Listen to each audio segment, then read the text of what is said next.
the moon or to the ocean, the Atlantis kind of philosophy and everything. And I'm sitting there going like, well, we don't even have the technology to get there right now. I mean, I know that Elon Musk Elon Musk and others are trying to get us there, but as best I can tell, we're a long way away from actually having whole colonies up in the moon or even down in the ocean, contrary to what Hollywood and some other movie makers may be saying that is out there. But it seems like we're a long way from this actually being a reality. Yeah, just like the same people you hear talking about how nuclear fusion is going to solve all our energy woes. Well, it's been 50 or 60 years that they've been trying to make that work, and meanwhile, sun shines on us every day, the wind blows, we have magnetic forces we can harness, we have algae we can harness, we have so many ways that can get us to a clean energy future faster, cheaper, more profitably.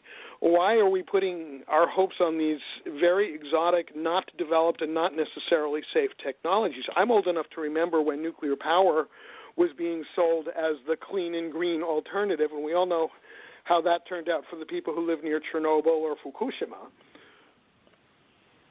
Or we could even go locally in North Carolina, locally in the U.S., and I don't know that it's turned out all that great for people that are near Thousand Island. No, or for that matter, near where they're building that plant in Vosges, which I think is just over the line in Georgia.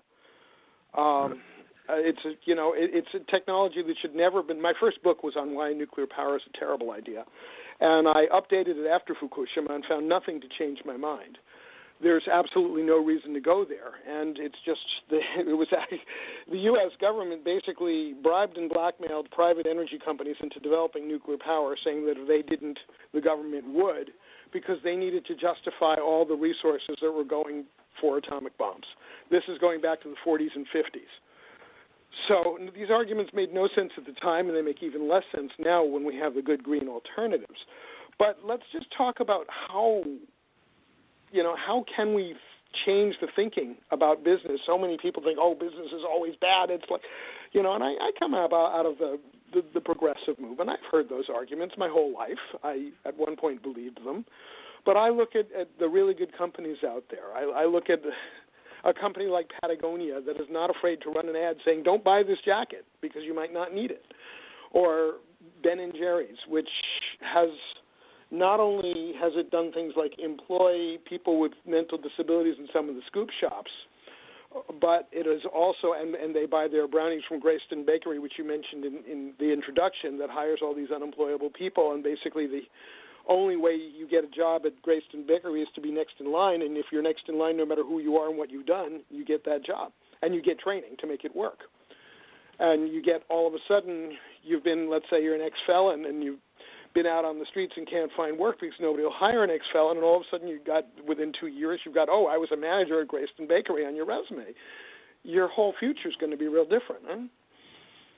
So there's a lot to be said for doing the right thing in business, and what people also may not realize is that it's good business, because you're engendering enormous loyalty among your customers, your employees, your neighbors, your stakeholders.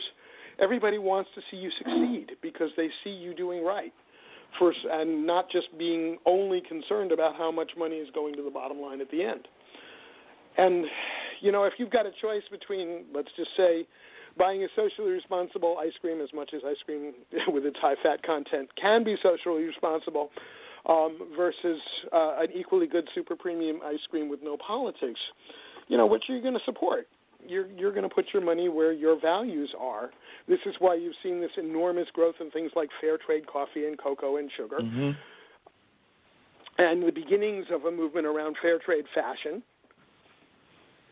And there's a market for it, and people will consistently pay at least a little bit more for stuff that is in keeping with their values and is of high quality and is made by a company they trust. And that's one. Mark, let me just one more quick thing. Yeah. A lot of people do not realize that to bring back an existing customer is so much cheaper than to bring in a new one. If you're a company that people trust, people are going to come back to you. They're going to tell their friends. They're going to become your unpaid ambassadors. You do wrong for them, you've got to start all over again every time, bring in a whole new batch of customers and pay 10 or 7 or 15 times as much to bring in each one as you would to bring those other people back or get them to refer their friends.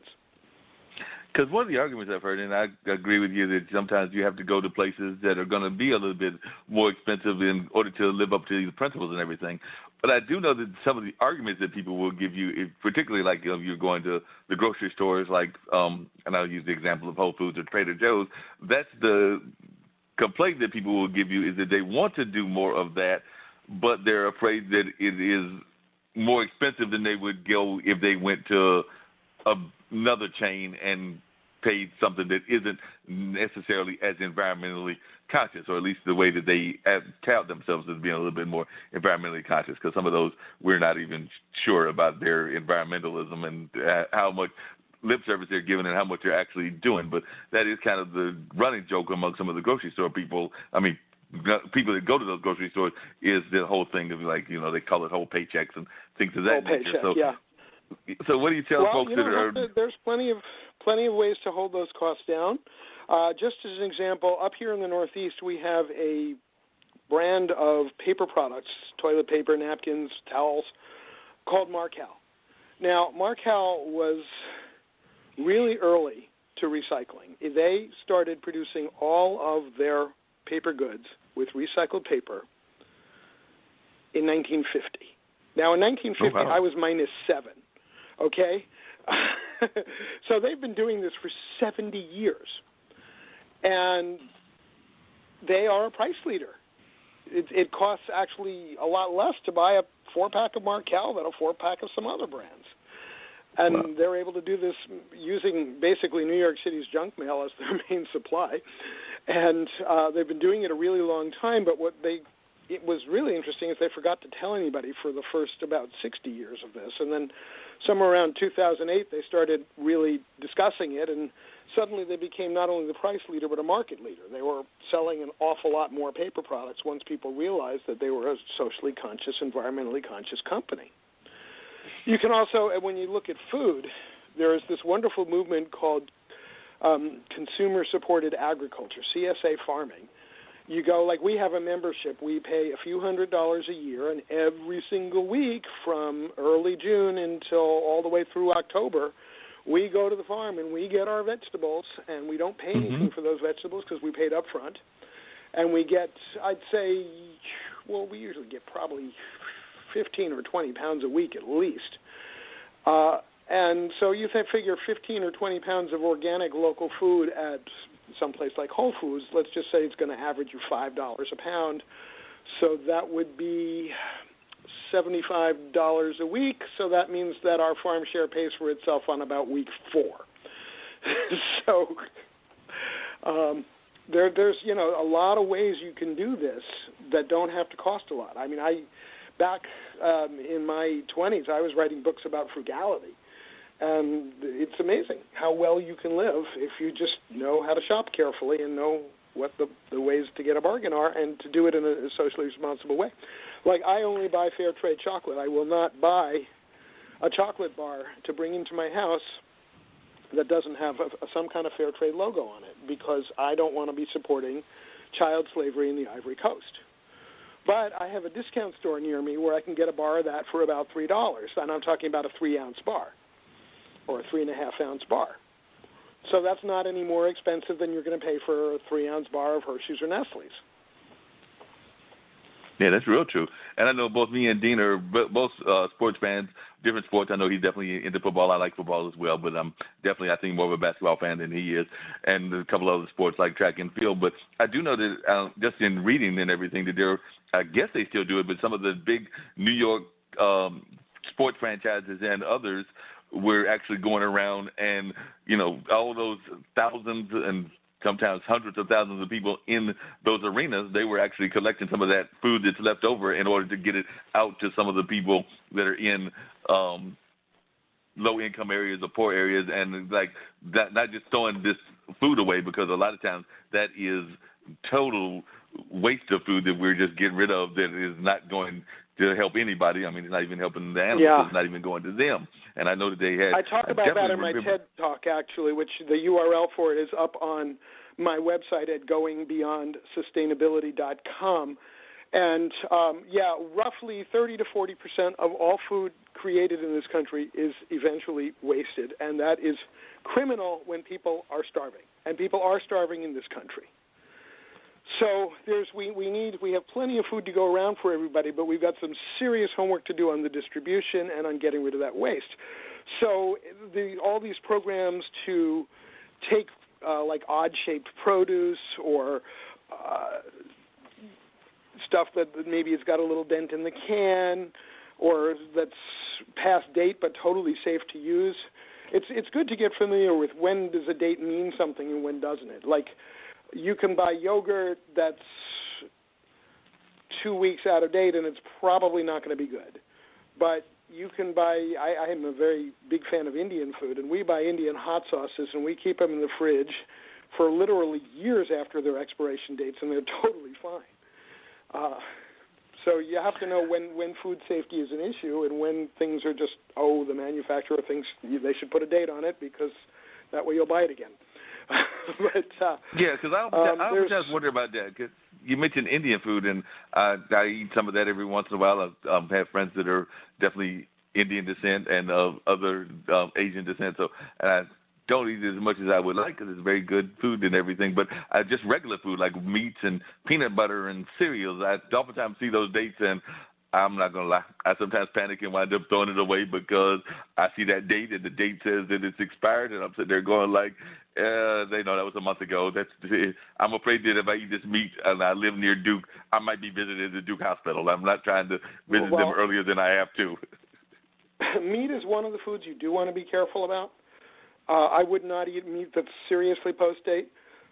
But a lot of stuff, like those aseptic box juices, they're usually good for about a year after their expiration date.